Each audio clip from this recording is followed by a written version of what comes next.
Hello friend, तर या मस्तपैकी चहा प्यायला.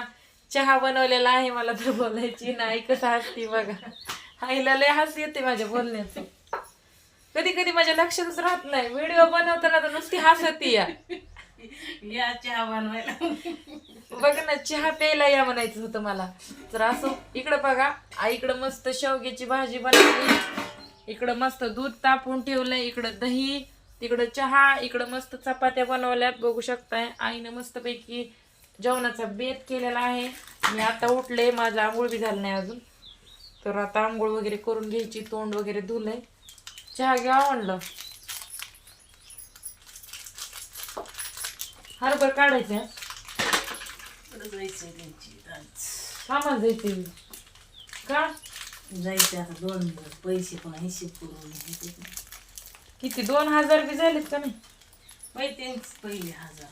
मग मी आलते ना एक दिवस. ते कुठले 1000 होते? 600 तर झाले आपले दोघीचे. आणि अजून 700, 800, 900, 1000, 400 रुपये टाकले.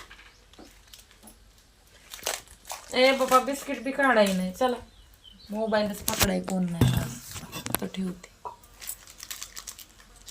व्हिडिओ काढायचं लय अवघड झाले, मोबाईल धराय कोणच नसते माझं. आईला आमच्या कामाला जायचे, मला जायचे कागद काढायला. फेसबुकसाठी प्रॉब्लेम आलाय थोडा.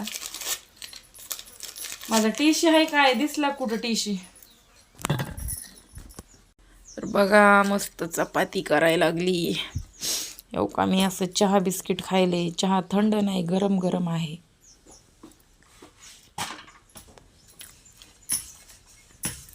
किती फास्ट चपात्या करायलीस ग, दमानी दमान. गॅस जळतोय ना, त्याच्यामुळं त्याचा गॅस फरारा जाळ. वरची बाजूच इकडे रडी पाहिजे चपाती. आई तू किती छान दिसायलीस, गोरी पान दिसायलीस या मोबाईल मध्ये. लय जणांच्या कमेंट्स आहेत, माझ्यापेक्षा आई भारी दिसती. चांगली गोष्ट आहे, मला तीच अपेक्षित होतं. आईच भारी दिसती असं म्हणावं तुम्ही. आणि आई आहेच आमची भारी, दिसायला भारी, स्वयंपाक बी भारी करती बघा. पुन्हा स्वभाव बी भारी.